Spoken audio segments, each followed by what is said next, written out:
Hi guys, welcome back to Coding World.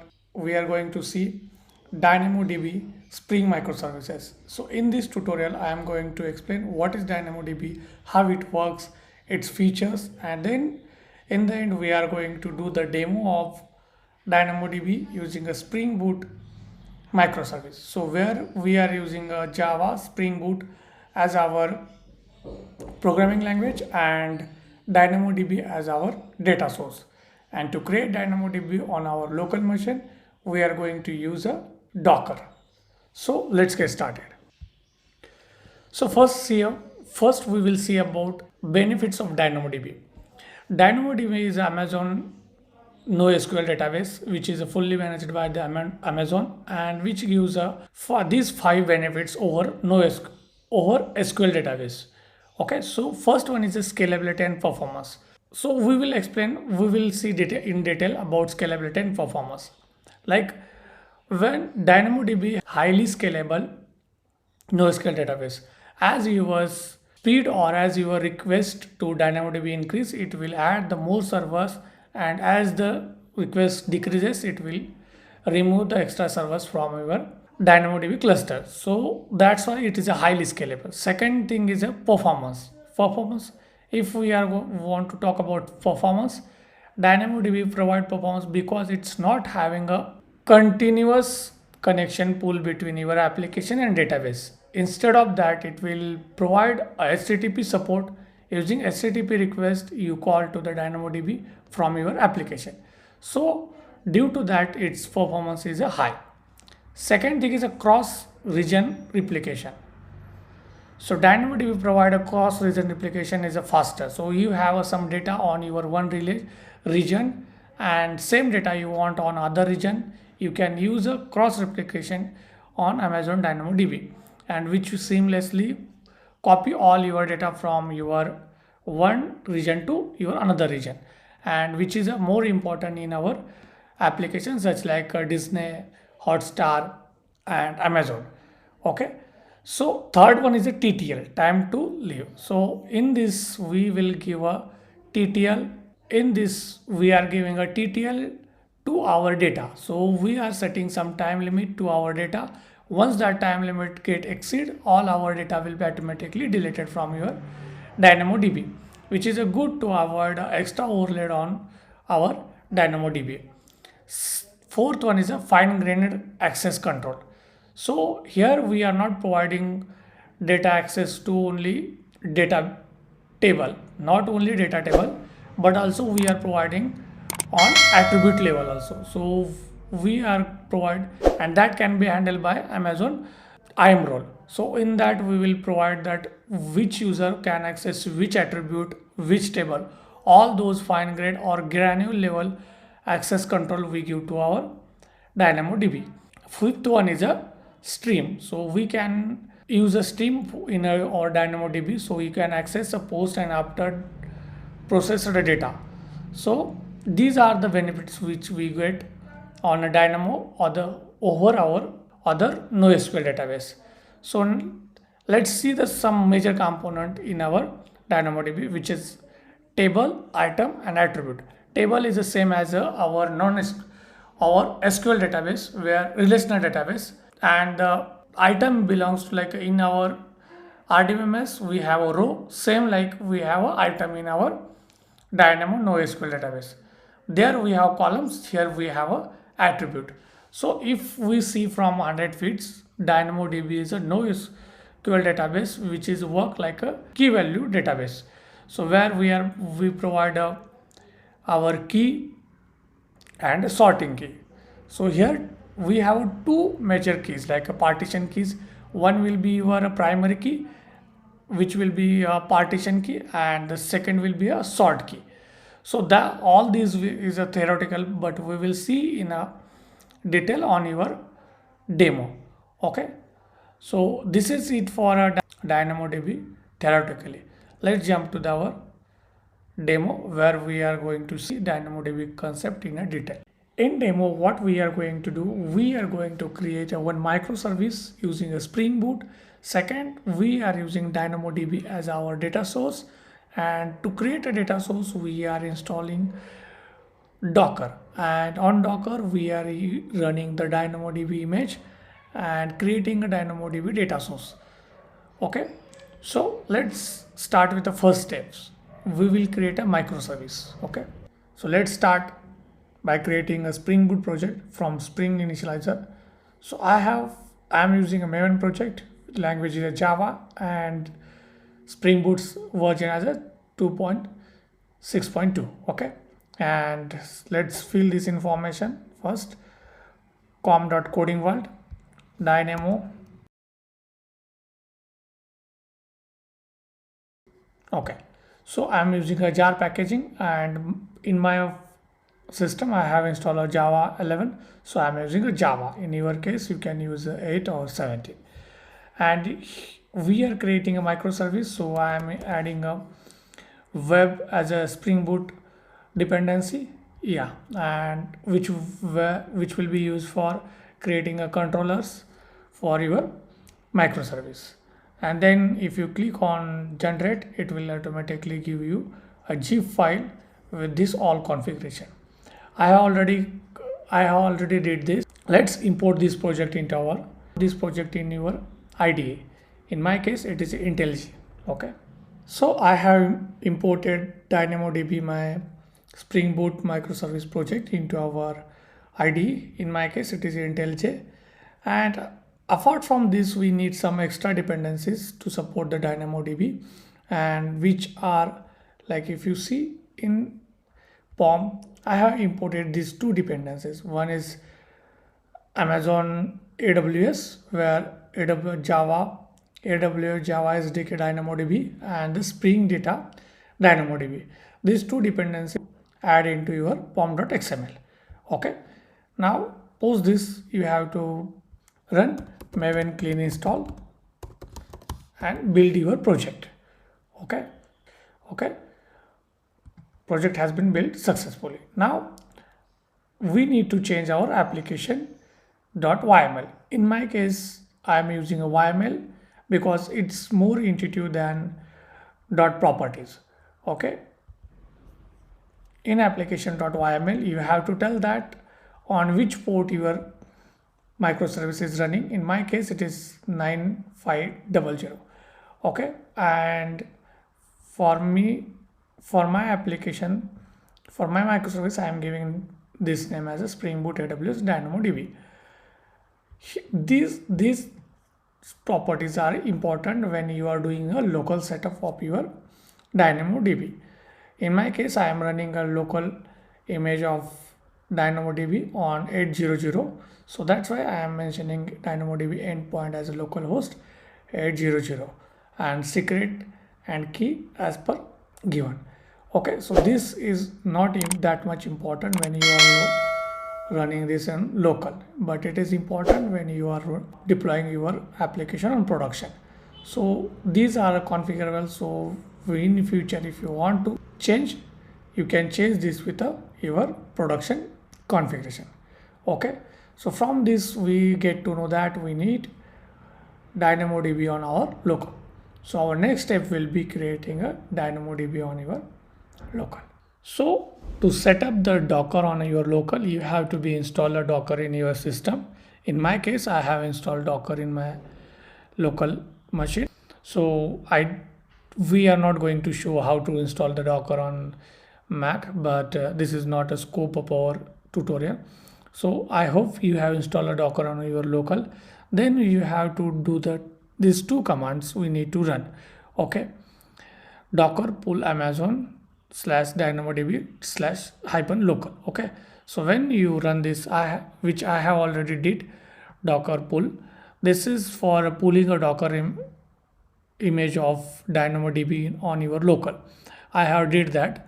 When you are doing initially it will take time because it's freshly will download on your local system. Then you have to run this Docker image, docker run -port 800 and your image name. So those command I have run, and it's those two commands I have ran, and the local setup of Dynamo has been done. Our next step is to use this DynamoDB for our microservice. Okay, so let's jump to the creating microservice. So let's start with a bean, which is a basic component of every application. In my case, I am creating a microservice for a product where we are storing a product, reading product, then updating product and deleting the product. So all CRUD operation will be happen around the product bean. Okay, so we are creating a product bean which has a 4 fields like ID, name, price and quantity. Okay, so now once we created a bean, we have to create a repository, and for repository we are going to use a DynamoDB repository. But before DynamoDB we need to create a Dynamo client. So we will go to our configuration, DynamoDB configuration I am creating. So this is a singleton class which provide a single object of our DynamoDB. So what I am doing, if DynamoDB's object is null, I am using a synchronized block, and in double null check I am using, and here what is here I am creating a Amazon DynamoDB client, which we pass to the DynamoDB as a client and will return a DynamoDB object. But here if you see that endpoint I am configuring as a localhost at 080 and US West region 2, because I am running all these on local. So once we create a DynamoDB object, we are using this object in our repository to create a table, to delete the table. Okay, so next let's jump to our next class, which is a DynamoDB repo. So here what I am doing, so I am using a 3 methods. One is to create table, then for get table and delete table. So I will explain all these 3 methods line by line. So what I am doing, DynamoDB config I am auto wiring, and from that I am getting a DynamoDB and I am creating a table. So while creating table, if you see, we need to pass these 4 parameters. First will be your DynamoDB table name, then key schema and attribute definition and provisioner throughput. So okay, let's discuss this one by one. So I am creating a app constant product, and in that I am giving my table name as a product. This is the main 2 things, okay, which are must or mandatory, and we have to know about this. Okay, first one is a key schema element. So here we are passing a 2 key. One will be for your partition key and second will be for your sort key. All the partition will be happening on the basis of this key. This key will be passed to the hash function, and hash function return as one integer value, and that integer value will be your DynamoDB server, and in that server we are storing your value, and range will be the field which will be used for a sorting of your data in that data server.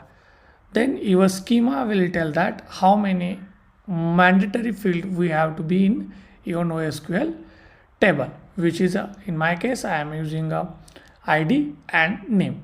All ID will be my primary key and name will be my sorting key, and then I am using a wait for active. So once your table get activated, you can start using that table. Okay, then second method is a get table. So this is a pretty simple, where we are passing a table name and getting the table name. And third one is a delete db from our config and passing the table name. If it is present, we are going to delete it, or else it will throw the exception. Okay, here you can apply a check also, is it present or not, then we are going to delete. Now we have done with our repo. Let's jump to our controller and service. So in my controller I am having a product controller.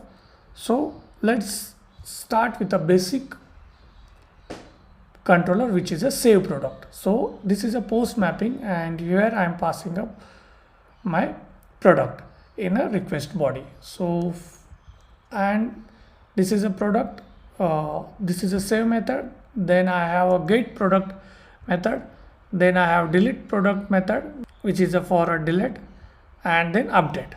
All the CRUDs of the product is there in my controller, and then I have two more controller. One is a delete product by your name and ID. Sixth method I have, which is a get products, which will return all the products in our DynamoDB. Let's start with our first controller, which is a save. So product service dot save method, and this method, what I am doing, I am creating a table. Okay, so in this case I am getting that table. If it is not null, if it is null, I need to create a table. If it is not null, I will not create a table. Okay, so in my case I already created, so let's keep this as a not null, so it will not throw exception. But in your case it will be null, so you have to. So once you create a table, then what we are getting that table, and in that table I am putting a item. When I am putting item, I need to create a new item where I am giving a primary key, then your attribute. My first attribute will be name, then price, and then quantity, and I am putting that into your table. Put it or not. Is it successfully put item or not? Okay, so let's test this using our Postman. Okay, then we will jump to our next controllers. Okay, sorry, I have not started my service. So let's first go through all the controllers, and then we will test that on Postman. Okay, then second method is a get products. Okay, so get products, what will it do? It will do the all products. It will get products with a UID and name. Okay, so first we need to get table, then we need to get spec object, and in get spec we are defining with the primary key where ID and range key I am giving. Okay, these are the mandatory things which we have to give. Then I am passing this to my get item, and item output will be there. Now from that I need to extract all the attributes with their data type and assign to my product. I am creating a product object and setting those values to the product and returning that object to my controller. So this is a save, create, and read. Now two operation is pending, which is update and delete. So let's look into delete product. So in delete product we are passing a ID and name. ID is our primary key and name is our range key. So here delete spec I need to create with this detail primary key and primary key where I am passing a hash key name and the range key name and their value. And get table, I am getting table and deleting item with the delete spec. Let's jump to our update. So in update what I am doing, I am updating the quantity of that product. So product, update product. In update I am creating update item spec, okay, with the primary key, our ID and name, and then we are with the update expression we are setting set quantity equal to quantity, and for that quantity we are using value map where I am passing new value map with a number and quantity and its value. Okay, in our case we can pass, okay, and the update return new, update new. Okay, then that spec we are passing to the our update item method of the table and we are return. So these are the four controllers which we are using for a CRUD operation of the product. So let's run this application and test with a Postman. This is my DynamoDB is a main class. Let's run it. It's been started on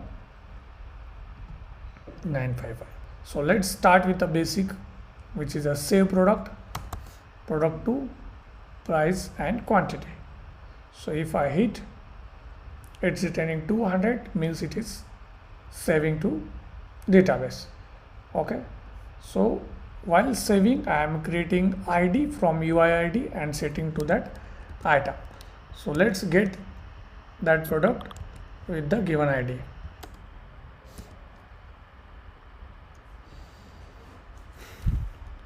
Okay, so using this get method where I am passing a ID and the name, we are getting our product. So we are able to create the product, we are able to get the product. Let's update the product. So for that I have a put method. In this put method, what I am doing, I am passing the ID and name of the product. So this is my ID, name of product is product 2,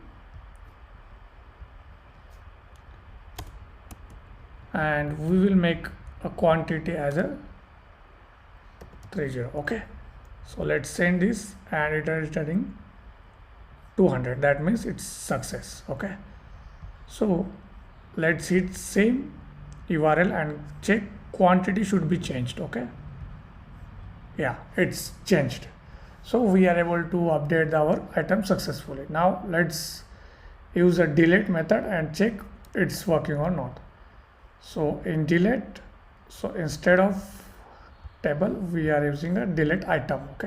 Okay, let's hit this and it's returning 200. That means it has been deleted. Let's check is it working fine or not by getting this item.